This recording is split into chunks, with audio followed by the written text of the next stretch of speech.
ಕರ್ನ ಅಂದ್ರೆ ಖುಷಿ. ಹಾಂ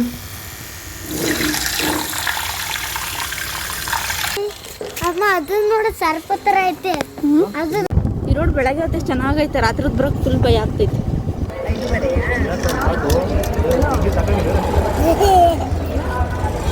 hi all, welcome back to Ramya Kumar creation. ಇವತ್ತಿನ ವ್ಲಾಗ್ ಏನಪ್ಪ ಅಂತಂದರೆ, ನನಗೆ ಇವತ್ತು ಕುಣಿಗಲ್ನಲ್ಲಿ ಆರ್ಡರ್ ಇತ್ತು. ಅಂದರೆ ಕುಣಿಗಲ್ ಪಕ್ಕ ಹಳ್ಳಿ, ಅಲ್ಲಿ ಆರ್ಡರ್ ಇದ್ದಿದ್ದು ನನಗೆ. ಸೊ ಹಂಗಾಗಿ ನಾನು ಅವತ್ತು ಹೇಳಿದ್ನಲ್ಲ, ನಮ್ಮ ಅಕ್ಕರ ಮನೇಲೆ ಲಗೇಜ್ ಬಿಟ್ಬಿಟ್ಟು ಹೋಗ್ತಾ ಇದ್ದೀನಿ. ಮೇಕಪ್ ಏನೇ ಥಿಂಗ್ಸ್ ಇದ್ದರು ಅವ್ರ ಮನೇಲಿ ಬಿಟ್ಬಿಟ್ಟು ಹೋಗ್ತಾ ಇದ್ದೀನಿ, ನನಗೆ ನೆಕ್ಸ್ಟ್ ಇನ್ನೊಂದು ಆರ್ಡ್ರ್ ಇತ್ತು ಅಂತ ಹೇಳಿದ್ನಲ್ಲ. ಸೊ ಹಂಗಾಗಿ ಅಲ್ಲಿಗೆ ಬರ್ತಾ ಇದ್ದೀವಿ ನಮ್ಮ ಅಕ್ಕವ್ರ ಮನೆಗೆ. ಹೇಳಬೇಕು ಅಂದರೆ ಲಗೇಜನ್ನು ಎತ್ಕೊಂಬರ್ದಿಲ್ಲದೇನೋ ಒಂಥರ ಖುಷಿ ಅನಿಸ್ತು. ಎಷ್ಟು ಆರಾಮಾಗಿ ಫ್ರೀಯಾಗಿ ಬಂದ್ವಿ, ಏನು ಲಗೇಜ್ ಎಲ್ಲ ಹೊತ್ಕೊಂಬರ್ದಂಗೆ ಅನ್ನೋ ಥರ ಆರಾಮ ಅನ್ನಿಸ್ತು. ಯಾಕೆಂದರೆ ಲಗೇಜ್ ಇಲ್ಲೇ ಇತ್ತಲ್ವ, ಹಂಗಾಗಿ ಇಲ್ಲಾಂದರೆ ಅದು ಇದು ಅಂತ ಎಲ್ಲ ಎತ್ಕೊಂಬರೋ ಅಷ್ಟು ಸಾಕಾಗ್ಬಿಡೋದು. ಇನ್ನು ನಮ್ಮ ಅಕ್ಕವ್ರ ಮನೆಗೆ ಬಂದ್ವಿ. ಲೇಪನ್ನು ಹಠ ಮಾಡ್ತಿದ್ದ, ನಾನು ಹೋಗಲ್ಲ, ನಾನು ಬರಲ್ಲ, ಲೂಲು ಮನೆ ಕರ್ಕೊಂಡು ಬರದೆ ಇಲ್ಲಿ ಕರ್ಕೊಂಬಂದಿದ್ಯಾ ಅಂತ ಹಠ ಮಾಡ್ತಿದ್ದ. ಆಮೇಲೆ ಹೋಗೋಣ ಬಾ ಅಂತ ಹೇಳೋ ನೈಸ್ ಮಾಡ್ಕೊಂಡು ಕರ್ಕೊಂಬಂದೆ. ಇನ್ನು ಮನೆಗೆ ಬಂದ್ವಿ. ನಮ್ಮ ಅಕ್ಕವ್ರ ಮನೇಲಿ ಈ ಥರ ಬ್ಲೆಂಡರ್ ಇತ್ತು, ಚಿಕ್ಕ ಪುಟಾಣಿ ಬ್ಲೆಂಡರು. ಇವರು ಐಕಿಯಾದಲ್ಲಿ ಏನೋ ತೊಗೊಂಡಿದ್ದಂತೆ. ಲೇಪನ್ನಂತೂ ಇದನ್ನ ಹಿಡ್ಕೊಂಡು ಆಟಾಡ್ತಾನೆ ಇದ್ದ. ನನಗೂ ತುಂಬ ಇಷ್ಟ ಆಗೋಯ್ತು ಇದು ಬ್ಲೆಂಡರು ಅಂತ ತೊಗೊಬೇಕು ಅಂದ್ಬಿಟ್ಟು. ಕಾಫಿ ಬೀಟರ್ ಅಂತ ಇದು ಚೆನ್ನಾಗಿರುತ್ತೆ ನೋಡಿ. ನೀರು ಎಷ್ಟು ಚೆನ್ನಾಗಿ ಅದು ತುಂಬ ಬ್ಲೆಂಡ್ ಮಾಡುತ್ತೆ. ಅದು ಕಾಫಿನೂ ಅಷ್ಟೇ ನೊರೆ ಥರ ಬರಬೇಕು ಅಂದರೆ ಇದರಲ್ಲಿ ಮಾಡಿಕೊಂಡ್ರೆ ಚೆನ್ನಾಗಿರುತ್ತೆ. ಇವನ್ ಏನು ಅಂದರೆ ಮೊಸರು ಕೂಡ ಕಡ್ಕೊಬೋದು, ಅದರಲ್ಲಿ ಜ್ಯೂಸ್ ಕೂಡ ಮಾಡ್ಬೋದು. ಏನಾದರೂ ಈಗ ಸಣ್ಣದ್ರಲ್ಲಿ ಬ್ಲೆಂಡ್ ಮಾಡಬೇಕು ಅಂದರೆ ಸಣ್ಣದು ಜ್ಯೂಸ್ ಥರ ಏನಾದರೂ ಬಂದರೆ ಅದು ಬ್ಲೆಂಡ್ ಮಾಡಬೇಕು ಅಂದರೆ ಚೆನ್ನಾಗಿ ಬ್ಲೆಂಡ್ ಮಾಡ್ಬೋದು ಇದರಲ್ಲಿ. ಚೆನ್ನಾಗಿತ್ತು. ಅದನ್ನು ಲೇಪನ್ ಬರೋವರೆಗೂ ಅದನ್ನೇ ಕೈಲಿಟ್ಕೊಂಡೆ ಆಟಾಡ್ತಿದ್ದ. ನಾನು ಕೂಡ ಆನ್ಲೈನಲ್ಲಿ ಬುಕ್ ಮಾಡೋಣ ಅಂದ್ಕೊಂಡು ಸುಮ್ಮನೆ ಅದೇ ತೊಗೊಂಡ್ರಾಯ್ತು ಅಂತ ಹೇಳ್ಬಿಟ್ಟು. ಅಷ್ಟು ಚೆನ್ನಾಗಿತ್ತದು. ಇವ್ರ ಮನೆಯಲ್ಲಿ ಪಾತ್ರೆಗಳು ಏನೋ ಒಂಥರ ಅಟ್ರಾಕ್ಟಿವ್ ಆಗಿದ್ದಾವೆ. ನಮ್ಮ ಅಕ್ಕ ಆ ಥರ ಪಾತ್ರೆಗಳ್ನೆಲ್ಲ ತಗೊಂಡು ಮಡಿಕೊಂಡೈತೆ. ಅದು ನೋಡ್ತಿದ್ರೆ ಇಷ್ಟ ಆಗುತ್ತೆ. ಅದರಲ್ಲೇ ನೀರು ಕುಡಿಬೇಕು, ಅದರಲ್ಲೇ ಊಟ ತಿನ್ನಬೇಕು, ಆ ಥರ ತಟ್ಟೆನಲ್ಲೇ ಅನ್ನೋ ಥರ ಇಷ್ಟ ಆಗ್ತಿರುತ್ತೆ. ಎಲ್ಲ ಸ್ಟೀಲ್ನಲ್ಲೇ ಆ ಥರ ಚೆನ್ನಾಗಿರೋದೆಲ್ಲ ಇಟ್ಕೊಂಡವ್ರೆ. ಅದಕ್ಕೆ ಅದು ಬಂದಾಗೆಲ್ಲ ನಾನು ಇವ್ರ ಮನೆ ಅಡುಗೆ ಮನೆ ನೋಡೋಕ್ಕೆ ಖುಷಿ ಆಗ್ತೈತೆ. ಇನ್ನು ನಾನು ಮಜ್ಜಿಗೆ ಮಾಡ್ತೀನಿ ಅಂತ ಕೊಡು, ನಾನು ಇದರಲ್ಲೇ ಮಜ್ಜಿಗೆ ಮಾಡ್ತೀನಿ ಕಾಫಿ ಬೀಟರಲ್ಲಿ ಅಂದ್ಬಿಟ್ಟು ನಾನೇ ಮಜ್ಜಿಗೆ ಮಾಡ್ತಾಯಿದ್ದೆ. ಇದು ಮೊಸರನ್ನ ಕಡ್ಕೊಂಡು ಚೆನ್ನಾಗಿ ಬ್ಲೆಂಡ್ ಆಯಿತು ಮಜ್ಜಿಗೆ. ಚೆನ್ನಾಗಿ ಅಂದರೆ ಮಜ್ಜಿಗೆ ಆಗಲಿಕ್ಕೆ ಚೆನ್ನಾಗಿ ಮೊಸರು ಬ್ಲೆಂಡ್ ಆಯಿತು. ನೀವೇ ನೋಡ್ಬೋದು ಇಲ್ಲಿ. ಇದನ್ನು ಈ ಥರ ಬ್ಲೆಂಡ್ ಮಾಡೋಕ್ಕೆ ನನಗೆ ಒಂಥರ ಖುಷಿ ಆಗೋದು. ನಾನೇ ಚಿಕ್ಕ ಮಗು ಆಗಿಬಿಟ್ಟಿದ್ದೆ. ನನಗೂ ಏನಾದರೂ ಸಿಕ್ಕಿದ್ರೆ ಈ ಥರ ಎಲ್ಲ ಮಾಡ್ತಾಯಿದ್ದೆ. ಲೇಪನ್ನು ನಾನು ಮಾಡ್ತೀನಿ ಅಂತ ಇಸ್ಕೊಂಡು ಅವನು ಕೂಡ ಬ್ಲೆಂಡ್ ಮಾಡ್ತಿದ್ದ. ಇನ್ನು ಅದಕ್ಕೆ ಶುಂಠಿ ಬೆಳ್ಳುಳ್ಳಿ ಪೇಸ್ಟ್ ಎಲ್ಲ ಹಾಕ್ಬಿಟ್ಟು ಚೆನ್ನಾಗಿ ಮಜ್ಜಿಗೆ ಎಲ್ಲ ರೆಡಿ ಮಾಡಿ ಇನ್ನು ಊಟಕ್ಕೆ ಕೂತ್ಕೊಳ್ಳೋಣ ಅಂದ್ಬಿಟ್ಟು ನಾವು ಊಟಕ್ಕೆಲ್ಲ ನಮ್ಮ ಅಕ್ಕ ರೆಡಿ ಮಾಡ್ಕೊತಿತ್ತು. ನಾವೆಲ್ಲ ಬಡ್ಸೋಕ್ಕೆ ಎಲ್ಲ ರೆಡಿ ಮಾಡ್ತಿದ್ವಿ. ಲೇಪನ್ ಆಗಲೇ ಡ್ರಾಯಿಂಗ್ ಮಾಡ್ತೀನಿ ಅಂದ್ಬಿಟ್ಟು ಇಟ್ಕೊಂಡು ಕೂತ್ಕೊಂಡಿದ್ದ.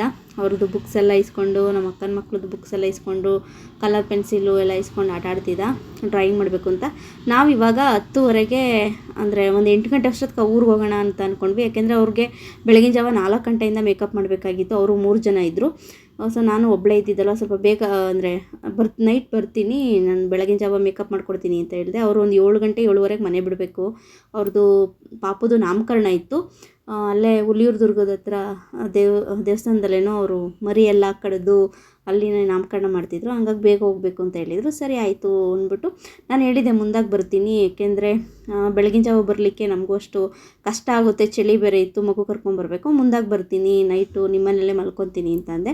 ಸರಿ ಆಯಿತು ಬನ್ನಿ ಅಂತ ಹೇಳ್ಬಿಟ್ಟು ಅವರು ಕೂಡ ಹೇಳಿದರು. ಯಾಕೆಂದರೆ ಅವರು ನನಗೆ ಹಳೆ ಕಸ್ಟಮರ್, ಅವರು ಕ್ಲೈಂಟ್ ಅವರು.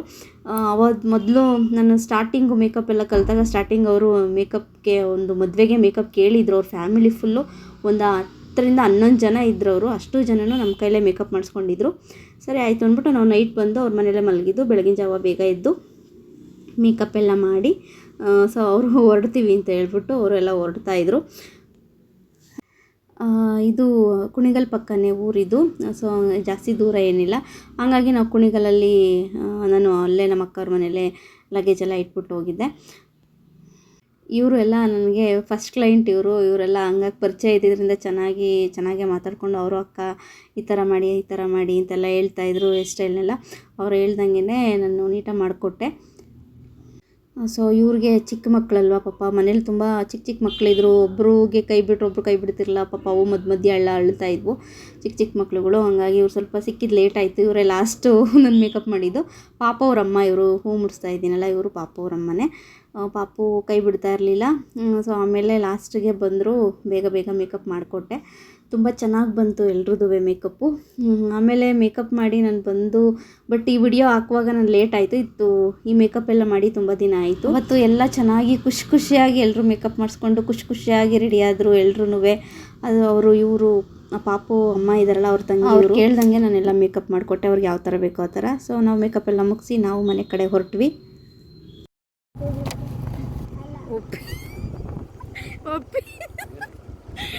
ಮೂಗಿಗೆ ಬಾಯಿಗೆಲ್ಲ ಮಸಿ ಕಟ್ಟಿದ್ದೀನಿ, ಹೇಳೇ ಇಲ್ವಲ್ಲಪ್ಪಿ.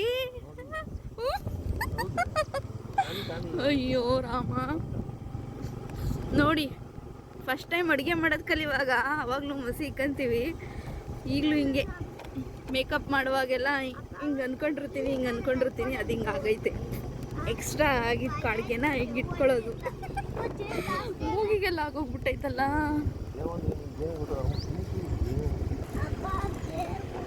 ಇವ್ರು ಏನೋ ಒಂಥರ ಚೆನ್ನಾಗಿದೆ.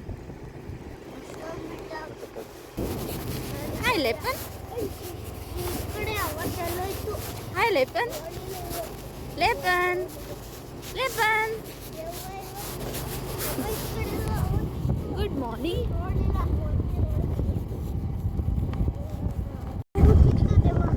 ಈ ರೋಡ್ ಬೆಳಗ್ಗೆ ಹೊತ್ತೆ ಚೆನ್ನಾಗೈತೆ, ರಾತ್ರಿ ಬರೋಕ್ಕೆ ಫುಲ್ ಭಯ ಆಗ್ತೈತೆ. ಆದರೂ ಕಮ್ದಲ್ಲಿ ಒಂದು ಲೈಟ್. ನನಗೆ ಭಯ ಆಯಿತು ರಾತ್ರಿ.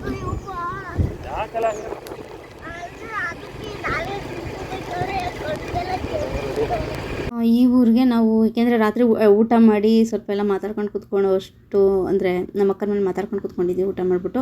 ಅಲ್ಲಿ 10:30 ಆಗೇ ಹೋಯಿತು. ನಾವು ಒಂದು 8:30ಗೆ ಇವ್ರ ಮನೆಗೆ ಬರೋಣ ಅಂದ್ಕೊಂಡ್ವಿ. ಆಮೇಲೆ ಅಷ್ಟೊಂದೇನು ಅಷ್ಟು ಬೇಗ ಬರುವಂಥದ್ದೇನು ಇಲ್ಲೇ ಅಲ್ವಾ, ಹೋಗೋಣ ಬಿಡು ಅಂದ್ಬಿಟ್ಟು ನಾವೇನು ಮಾಡಿದ್ವಿ 10:30ಗೆ ಹೊರಟ್ವಿ. ಆಮೇಲೆ ದಾರಿಲಿ ಬರ್ತಾ ಈ ಊರ ಕಡೆ ತಿರ್ಕೊಂಡ್ಮೇಲೆ ಒಂದು ಕಂಬದಲ್ಲಿ ಒಂದು ಲೈಟು ಇಲ್ಲ, ಲೈಟ್ ಕಂಬನೇ ಇಲ್ಲ ಬಿಡಿ. ಅಲ್ಲಿ ಫುಲ್ಲು ಕತ್ಲು. ನನಗಂತೂ ಭಯನೇ ಆಗ್ತಾಯಿತ್ತು. ಯಾಕೆಂದರೆ ಬೆಳಕಿದ್ದಾಗ ಊರು ಹೆಂಗಿದೆ ಅಂತಲೂ ನೋಡಿಲ್ಲ, ರೋಡು ಏನು ಎತ್ತ ಅಂತಲೂ ಗೊತ್ತಿಲ್ಲ, ಭಯನೇ ಆಗೋಯ್ತು. ಆಮೇಲೆ ಒಬ್ರು ಯಾರೋ ಹಿಂಗೆ ಈಗಲ್ಲಿ ಬಸ್ ಸ್ಟ್ಯಾಂಡಲ್ಲಿ ಬಸ್ ನಿಲ್ಲಿಸಿದಾಗ ಪಿಕಪ್ ಮಾಡಲಿಕ್ಕೆ ಅಂತ ಅವ್ರ ಮನೆಯಲ್ಲಿ ಯಾರಾದರೂ ಒಬ್ರು ಬಂದು ಕರ್ಕೊಂಡು ಹೋಗಿ ಬರ್ತಾರೆ ನೋಡಿ, ಆ ಥರ ಯಾರೋ ಪಾಪ ಲೇಡಿ ಬಂದರು, ಮುಸ್ಲಿಮ್ ಅವರು. ಒಂದು ತಾತ ಬಂದು ಅವ್ರನ್ನ ಕರ್ಕೊಂಡು ಹೋಗ್ತಿದ್ರು. ಅವ್ರನ್ನ ಕೇಳಿದ್ವಿ. ಅವಾಗ ಅವರು ನಮಗೆ ಗೊತ್ತು, ಕರ್ಕೊಂಡು ಹೋಗ್ತೀವಿ ಬನ್ನಿ ಅಂದ್ಬಿಟ್ಟು ಅವರೇ ಮುಂದೆ ಹೋಗ್ತರು. ಅವ್ರ ಹಿಂದೆ ನಾವು ಹೋಗ್ತಾ ನಾವು ದಾರಿಯಿಂದ ಅವ್ರ ಮನೆಗೆ ಹೋದ್ವಿ. ಅವ್ರ ಹೆಸರು ಹೇಳಿದ್ಕೆ ನಂಗೆ ಗೊತ್ತು, ಅವ್ರ ಮನೆ ಹತ್ರನೇ ಕರ್ಕೊಂಡು ಹೋಗ್ತೀನಿ ಬನ್ನಿ ಅಂತ. ಆಮೇಲೆ ಕರ್ಕೊಂಡು ಹೋದ್ರು. ಬೆಳಗ್ಗೆ ಹೊತ್ತು ನೋಡಿ ಅದೆಷ್ಟು ಚೆನ್ನಾಗಿದೆ ಊರು, ಫುಲ್ಲು ಅಡಿಕೆ ತೋಟನೇ, ಎಷ್ಟು ಚೆನ್ನಾಗಿದೆ. ಬಟ್ ನೈಟ್ ಹೊತ್ತು ಬರೋಕ್ಕಂತೂ ತುಂಬ ಭಯ ಆಗುತ್ತೆ. ಇನ್ನು ನಮ್ಮ ಅಕ್ಕ ಅವ್ರ ಮನೆಗೆ ಬಂದ್ವಿ. ಅಲ್ಲಿಂದ ಅವ್ರದ್ದೇ ಬೈಕ್ ಇಸ್ಕೊಂಡು ಹೋಗಿದ್ದು ನಾವು. ಯಾಕೆಂದರೆ ನಾವು ಬಸ್ಸಲ್ಲಿ ಬಂದಿದ್ದಲ್ವ, ಊರಿಗೆ ಹೋಗ್ಬೇಕು ಅಂದರೆ ಬೈಕಲ್ಲೇ ಹೋಗಬೇಕಿತ್ತು. ಲಗೇಜ್ ಎಲ್ಲ ತಗೊಂಡು ಹೋಗೋಕ್ಕೆ ಕಷ್ಟ ಆಗುತ್ತೆ ಅಂದ್ಬಿಟ್ಟು ಬಸ್ಸಲ್ಲಂತೂ ಹೋಗೋಕ್ಕಾಗಲ್ಲ ಬಿಡಿ, ಬೈಕಲ್ಲೇ ಹೋಗ್ಬೇಕು ಊರಿಗೆ. ಒಳಗಡೆ ಮತ್ತೆ ಹೋಗ್ಬೇಕಲ್ಲ, ಹಾಗಾಗಿ ಒಂದು ಆಟೋನೂ ಸಿಗಲ್ಲ ಅಲ್ಲಿ. ಇನ್ನು ಮನೆಗೆ ಬಂದ್ವಿ. ನಮ್ಮ ಅಕ್ಕ ಪಲಾವ್ ಮಾಡ್ತಾಯಿದ್ರು. ಎಲ್ಲ ಥರ ಮಿಕ್ಸ್ ತರಕಾರಿ, ಮಶ್ರೂಮು ಎಲ್ಲನೂ ಹಾಕಿ ಪಲಾವ್ ಮಾಡ್ತಿದ್ರು, ಸಖತ್ತಾಗಿತ್ತು. ಸೊ ಅವ್ರು ಮಾಡೋ ವಿಧಾನ ಸ್ವಲ್ಪ ಚೇಂಜ್ ಇರುತ್ತೆ, ಚೆನ್ನಾಗಿರ್ತೈತೆ. ನಾವು ಮಾಡೋದಕ್ಕಿಂತ ನಾವು ಮಾಡಿರೋ ಟೇಸ್ಟ್ ಬಂದರೆ ಅವ್ರು ಮಾಡಿದ್ರೆ ಇನ್ನೊಂದು ಥರ ಟೇಸ್ಟ್ ಬರುತ್ತೆ, ಚೆನ್ನಾಗಿರುತ್ತೆ ತಿನ್ನೋಕ್ಕೆ. ಈಗ ದಿನ ಮನೆಯಲ್ಲಿ ನಾವೇ ಅಡುಗೆ ಮಾಡಿ ಬೇಜಾರಾಗಿರುತ್ತೆ. ನಮ್ಮ ಟೇಸ್ಟ್ ತಿಂದು ಅದೇನೋ ಗೊತ್ತಿಲ್ಲ. ನನಗಂತೂ ಇತ್ತೀಚೆಗೆ ನಾನು ಮಾಡಿದ ಅಡುಗೆ ನನಗೆ ತಿನ್ನೋಕ್ಕೆ ಬೇಜಾರು. ಅಂದರೆ ಚೆನ್ನಾಗಿರುತ್ತೆ, ಆದರೆ ಯಾರಾದರೂ ಬೇರೆಯವ್ರು ಮಾಡಿಕೊಟ್ರೆ ತಿನ್ನೋಣ ಅಂತ ಅನಿಸ್ತಿರುತ್ತೆ. ಇಲ್ಲಿ ನಮ್ಮ ಅಕ್ಕ ಮಾಡಿದ್ರಲ್ವ, ಅವರೇ ಮಾಡಿಕೊಡ್ತಿದ್ರು. ಹಾಗಾಗಿ ನಾನೆಲ್ಲ ಸ್ವಲ್ಪ ಹೆಲ್ಪ್ ಮಾಡಿದೆ. ಪಾಪ ನಾವು ಬರೋ ಅಷ್ಟೊತ್ತಿಗೆ ಆಲ್ರೆಡಿ ಎಲ್ಲ ಹಚ್ಕೊಂಡು ಅವರೆಲ್ಲ ಒಗ್ಗರಣೆ ಹಾಕ್ತಾಯಿದ್ರು. ನಾವು ಬೇಗನೆ ಬಂದ್ವಿ ಅಲ್ಲಿಂದ. ಅವರು ಏನು ಹೊಟ್ಟೆ ಹಸ್ಕೊಂಡ್ಬಿಡ್ತಾರೆ ಅಂದ್ಬಿಟ್ಟು ಮಾಡ್ತಿದ್ರು. ನಾನು ನಿಧಾನಕ್ಕೆ ಮಾಡಿ ಪರವಾಗಿಲ್ಲ, ಭಾನುವಾರ ಅಲ್ವ, ಎಲ್ಲ ಆಲ್ಮೋಸ್ಟ್ ಲೇಟೇ ತಿಂಡಿ ತಿನ್ನೋದು, ಭಾನುವಾರದ ಹೊತ್ತೆಲ್ಲ ಎದ್ದೊಳೋದು ಲೇಟು, ತಿನ್ನೋದು ಲೇಟು ಅನ್ನಂಗೆ. ಆಮೇಲೆ ರೆಡಿ ಎಲ್ಲ ಮಾಡುವಾಗ ನಾನು ಹಂಗೆ ಸ್ವಲ್ಪ ವಿಡಿಯೋ ಮಾಡಿಕೊಂಡೆ. ಅದು ಅವ್ರು ಹೇಳ್ತಾಯಿದ್ರು ಏನೇನು ಹಾಕಿದ್ರು ಅಂತ. ಆದರೆ ಪಕ್ಕದಲ್ಲಿ ಟಿ ವಿ ಬೇರೆ ಆಡ್ತಾಯಿತ್ತು. ಸೊ ಟಿ ವಿ ಸೌಂಡೂ ಕೂಡ ರೆಕಾರ್ಡ್ ಆಗಿತ್ತು. ಅದನ್ನು ನಾನು ಅದ್ರ ಸಮೇತ ನಾನಿಲ್ಲಿ ಅಪ್ಲೋಡ್ ಮಾಡಿದ್ರೆ ಅದು ಕಾಪಿರೈಟ್ ಬರುತ್ತೆ. ವಿಡಿಯೋ ಅದು ಅಪ್ಲೋಡು ಅಂದರೆ ಯೂಟ್ಯೂಬ್ಗೆ ಹಾಕ್ದಾಗ ಕಾಪಿರೈಟ್ ಬರುತ್ತೆ. ಹಂಗಾಗಿ ಕಷ್ಟ ಆಗುತ್ತೆ, ಕಾಪಿರೈಟ್ ಬಂದರೆ ಡಿಲೀಟ್ ಮಾಡಬೇಕಾಗುತ್ತೆ. ಹಾಗಾಗಿ ನಾನು ಎಲ್ಲ ಸ್ಕಿಪ್ ಮಾಡಿ, ಇನ್ನೇನು ಪಲಾವ್ ಮಾಡೋದು ಗೊತ್ತಿರುತ್ತಲ್ವ, ಯಾವಾಗಾದ್ರು ಇನ್ನೊಂದ್ಸರಿ ಅವ್ರ ಮನೆಗೆ ಹೋದಾಗ ಮಾಡಿದಾಗ ನಾನು ನೀಟಾಗಿ ಶೇರ್ ಮಾಡ್ತೀನಿ ಬೇಕು ಅಂತ ಅಂದರೆ. ಇನ್ನು ಕೂತ್ಕೊಂಡು ಎಲ್ಲರೂ ತಿಂಡಿ ತಿಂದ್ವಿ. ತಿಂಡಿ ಮಾತ್ರ ಸಖತ್ತಾಯಿತು, ಚೆನ್ನಾಗಿ ತಿಂದ್ವಿ. ಒಂದಷ್ಟು ತನಕ 1 ಅವರ್ ರೆಸ್ಟ್ ಮಾಡಿದ್ವಿ. ಹಂಗೂ ಮಧ್ಯಾಹ್ನ ಇರ್ರಿ ಊಟ ಮಾಡ್ಕೊಂಡು ಹೋಗ್ರಿ ಅಂತ ಹಿಂಸೆ ಮಾಡಿದ್ರು. ನಾವೇನೇ ಇಲ್ಲಪ್ಪ ಬೇಡ, ಹೊರಡ್ತೀವಿ, ಸ್ವಲ್ಪ ಬೆಳಕಿದ್ದಂಗೆ ಹೊರಡೋಣ, ಮನೆಗೆ ಹೋಗ್ಬೋದು ಬೇಗ ಅಂತ ಹೇಳ್ಬಿಟ್ಟು ಹೊರಟ್ವಿ. ಇಲ್ಲಿ ಲೇಪನ್ ಏನೋ ಹಠ ಮಾಡ್ತಿದ್ದ. ಅಕಸ್ಮಾತಾಗಿ ನಾವು ಹತ್ತಿದ ಬಸ್ಸಿಗೆ ಪೊಲೀಸ್ ಒಬ್ಬರು ಹತ್ತಿದ್ರು. ಅವನಿಗೆ ಹೇಳ್ತಾಯಿದ್ದೆ, ನೋಡು ಪೊಲೀಸ್ ಬಂದಿದ್ದಾರೆ, ಗಲಾಟೆ ಮಾಡ್ಬೇಡ, ಅವ್ರಿಗೆ ಕೊಟ್ಬಿಡ್ತೀವಿ ನಿನ್ನನ್ನು ಅಂತ. ಆಮೇಲೆ ಸೈಲೆಂಟಾಗಿ ಕೂತ್ಕೊಂಡಿದ್ದ.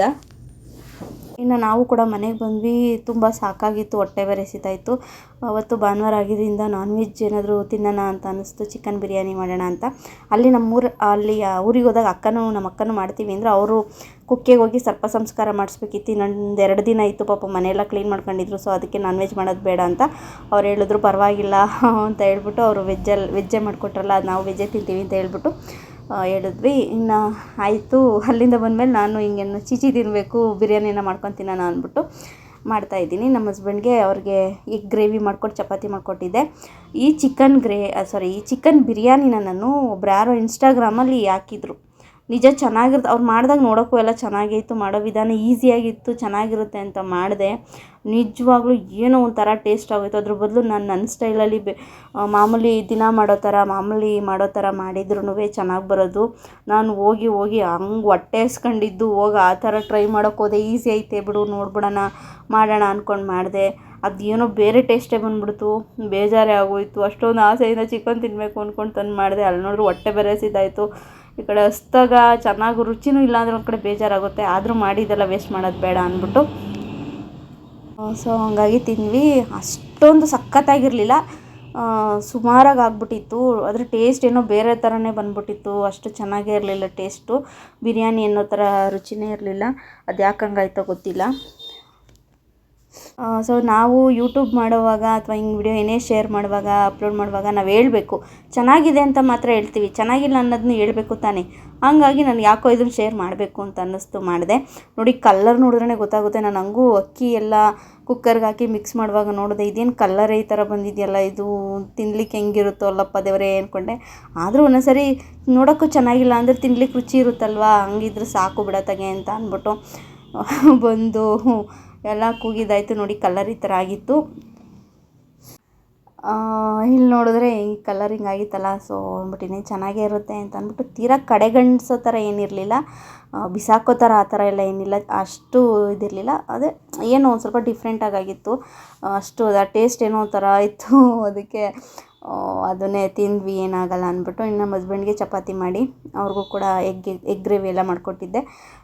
ಬೇಗ ಊಟ ಮಾಡಿ ಅಡುಗೆ ಮಾಡಿ ನಾನು ಕೂಡ ಫ್ರೆಶ್ ಅಪ್ ಆಗಬೇಕಿತ್ತು. ಬಂದಾಗಿಂದ ಎಣ್ಣೆಯಿಂದ ಅದೇ ಡ್ರೆಸ್ಸಲ್ಲೇ ಇದ್ದೆ. ಸೊ ಹಂಗಾಗಿ ಆಮೇಲೆ ಬೇಕಾದ್ರೆ ಪಾತ್ರೆ ತೊಳ್ಕೊಂಡ್ರೆ ಆಯಿತು ಅಂದ್ಬಿಟ್ಟು ಬೇಗ ಅಡುಗೆ ಮಾಡಿ ಊಟ ಮಾಡಿಬಿಟ್ಟು ನಾನು ಕೂಡ ಸ್ನಾನ ಎಲ್ಲ ಮಾಡಿ ಅಡುಗೆ ಮನೇಲಿ ಪಾತ್ರೆ ಇತ್ತು, ಅದೆಲ್ಲ ನೀಟಾಗಿ ಸ್ವಚ್ಛ ಮಾಡಿ. ಇನ್ನು ಬೆಳಗ್ಗೆಗೆ ಸೋಮವಾರ ಆಗಿರೋದ್ರಿಂದ ಏನು ನಾನ್ ವೆಜ್ ಏನು ಇಟ್ಕೊಳ್ಳಲ್ಲ ನಾವು.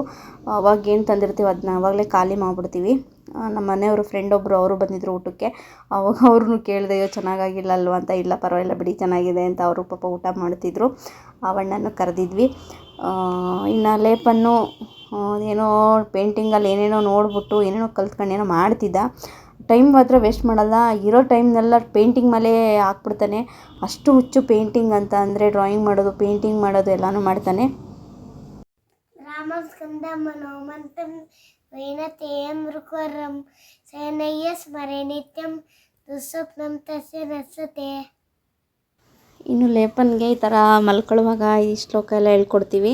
ಅವ್ನು ಇದೇ ಶ್ಲೋಕ ಅಂತಲ್ಲ, ಪ್ರತಿಯೊಂದು ಶ್ಲೋಕಗಳನ್ನೂ ಕಲಿತಿದ್ದಾನೆ. ಅವ್ರ ಅಪ್ಪ ಹೇಳ್ಕೊಡೋದನ್ನೆಲ್ಲ ನೀಟಾಗಿ ಕಲಿತಾನೆ. ಇನ್ನು ಮಾರನೇ ದಿನ ಬೆಳಗ್ಗೆ ನಾನು ತಿಂಡಿಗೆ ಅಂತ ಇಡ್ಲಿ ಮಾಡಿದೆ. ಇವತ್ತು ಸ್ವರ್ಣಪ್ರಾಶನ ಇತ್ತು. ಮಗುನ ಕರ್ಕೊಂಡೋಗಿ ಸ್ವರ್ಣಪ್ರಾಶನ ಹಾಕಬೇಕಾಗಿತ್ತು. ಸ್ಕೂಲ್ ಮುಗಿಸ್ಕೊಂಡು ಕರ್ಕೊಂಡೋದ್ವಿ. ಅಲ್ಲೂ ಕೂಡ ಸ್ವರ್ಣಪ್ರಾಶನ ಹಾಕ್ಸಿದ್ವಿ. ಇನ್ನು ನಾನು ಇಲ್ಲಿ ಕುಣಿಗಲಲ್ಲಿ ಮೇಕಪ್ ಮುಗಿಸಿ ಬಂದೊಂದು 3 to 4 ಡೇಸ್ ಆದಮೇಲೆ ಒಂದು ಬ್ಯಾಡ್ ನ್ಯೂಸ್ ಕೇಳಿದೆ. ಅವ್ರ ಮನೇಲಿ ನಾವು ಮೇಕಪ್ಗೆ ಹೋಗಿದ್ವಲ್ಲ, ಅವ್ರ ಮನೇಲಿರೋದು ಒಂದು ಹೆಣ್ಮಗು ಸೂಸೈಡ್ ಮಾಡ್ಕೊಂಡು ಸತ್ತೋಗ್ಬಿಡ್ತು. ತುಂಬಾ ಬೇಜಾರಾಯಿತು. ಅದು ತುಂಬ ಅಲ್ಲೇ ನ್ಯೂಸ್ ಆಯ್ತದು. ಕುಣಿಗಲ್ ಕೆರೆಯಲ್ಲಿ ಮಗು ಬಿದ್ದು ಸತ್ತೋಯ್ತು ಅಂತ ಹುಡುಗಿ. ತುಂಬ ಅಂದರೆ ತುಂಬ ಬೇಜಾರಾಗೋಯ್ತು. ನಾನು ಈ ವಾಯ್ಸ್ ಓವರ್ ಮಾಡುವಾಗ್ಲೂ ನಂಗೆ ತುಂಬ ಬೇಜಾರಾಯಿತು. ಆ ಹುಡುಗಿ ಮುಖ ನೋಡೋಕ್ಕೆ. ಪಾಪ ಅದಕ್ಕೆ ಮೇಕಪ್ ಎಲ್ಲ ಮಾಡಿದ್ದೆ, ಚೆನ್ನಾಗಿ ಕಾಣ್ತಾಯಿತ್ತು ಮುದ್ದಾಗಿ. ಅಯ್ಯೋ ಏನಾಗಿತ್ತು ಅದಕ್ಕೆ. ಸಾವೇನೇ ಪರಿಹಾರ ಎಲ್ಲ. ಯಾಕೆ ಹಿಂಗೆ ಈ ಥರ ಮಾಡ್ಕೊತಾರೋ, ಮಕ್ಳುಗಳಿಗೆ ಬುದ್ಧಿ ಇರಲ್ವಾ ಅಂತ ಅನಿಸುತ್ತೆ. ಅಪ್ಪ ಅಮ್ಮ ಎಷ್ಟು ಪ್ರೀತಿಯಿಂದ ಸಾಕಿರ್ತಾರೆ. ಪಾಪ ಅವಕ್ಕೂ ಸಾಯಬೇಕು ಅಂತಂದ್ರೆ ಅದೆಷ್ಟು ಮನಸ್ಸು ನೊಂದಿರುತ್ತೋ ಏನೋ, ನಂಗೆ ಗೊತ್ತಿಲ್ಲ. ಆದರೂ ಎಲ್ಲದಕ್ಕೂ ಸಾವೇ ಪರಿಹಾರ ಅಲ್ಲ. ಜೀವನ ಅಂದಮೇಲೆ ಅದು ಒಂದು ದೊಡ್ಡ ಸಮುದ್ರ ಇದ್ದಂಗೆ. ಅದನ್ನು ಈಜಲೇಬೇಕು. ಈಜು ಬರಲಿ ಬಿಡಲಿ, ಮುಳುಗ್ತೀವಿ ಅನ್ನೋ ಭಯಕ್ಕಾದರೂ ನಾವು ಚೆನ್ನಾಗಿ ಈಜಬೇಕು. ಸೊ ಅದೇ ಅಲ್ವಾ, ಈಜಿದ್ರೆ ಅದು ಒಂದು ನಮಗೆ ಒಳ್ಳೆ ದಡ ಸಿಗುತ್ತೆ. ಆ ದಡನ ನಾವು ಸೇರ್ಬೋದು. ಯಾಕೆ ಈ ಥರ ಎಲ್ಲ ಮಾಡ್ಕೊತಾರೋ ಗೊತ್ತಿಲ್ಲ. ತುಂಬಾ ಬೇಜಾರಾಗೋಯ್ತು ಅವತ್ತಂತೂ. ಫೋಟೋ ವಿಡಿಯೋಸ್ ಎಲ್ಲ ನೋಡ್ತಾನೆ ಇದ್ದೆ ನಾನು. ಅಯ್ಯೋ ಅವತ್ತು ಚೆನ್ನಾಗಿತ್ತು, ನನ್ನ ಜೊತೆ ಎಷ್ಟು ಚೆನ್ನಾಗಿ ಮಾತಾಡ್ಕೊಂಡು ನಗ್ನಗ್ತಾ ಮಾತಾಡಿಕೊಂಡು ಎಷ್ಟೆಲ್ಲ ಖುಷಿಯಾಗಿ ರೆಡಿಯಾಗಿ ಫಂಕ್ಷನ್ಗೆ ಹೋದ್ರು ಅವರೆಲ್ಲ. ಮತ್ತು ಎಷ್ಟು ಬೇಜಾರಾಗೋಯ್ತು ಅಂತ. ಅವತ್ತು ಚೆನ್ನಾಗಿ ಓದಿ ರ್ಯಾಂಕ್ ಸ್ಟೂಡೆಂಟ್ ಅಂತೆ ಅವರು. ಬೆಂಗಳೂರಿನಲ್ಲಿ ಒಂದು ಒಳ್ಳೆ ಜಾಬಲ್ಲಿತ್ತು, ಅದು ಒಳ್ಳೆ ಸ್ಯಾಲ್ರಿ ತೊಗೊತಾ ಇತ್ತು ಆ ಮಗು. ನನಗಂತೂ ತುಂಬಾ ಬೇಜಾರಾಗ್ತಿತ್ತು ಪಾಪ. ಅಯ್ಯೋ ಅಂತಂದ್ಬಿಟ್ಟು ಈಗಲೂ ಫೋಟೋ ವಿಡಿಯೋಸ್ ಎಲ್ಲ ನೋಡಿದಾಗೆಲ್ಲ ಹೊಟ್ಟೆ ಉರಿಯುತ್ತೆ. ಪಾಪ ಅವ್ರ ಫ್ಯಾಮಿಲಿಯವ್ರಿಗೆ ದುಃಖ ಸಹಿಸ್ಕೊಳ್ಳೋ ಅಷ್ಟು ಭಗವಂತ ಶಕ್ತಿ ಕೊಡಲಿ ಅಂತ ಕೇಳ್ಕೊತೀನಿ. ಓಕೆ ಫ್ರೆಂಡ್ಸ್, ಇವತ್ತಿನ ಈ ವ್ಲಾಗ್ ಇಷ್ಟ ಆಗಿತ್ತು. Thank you for watching.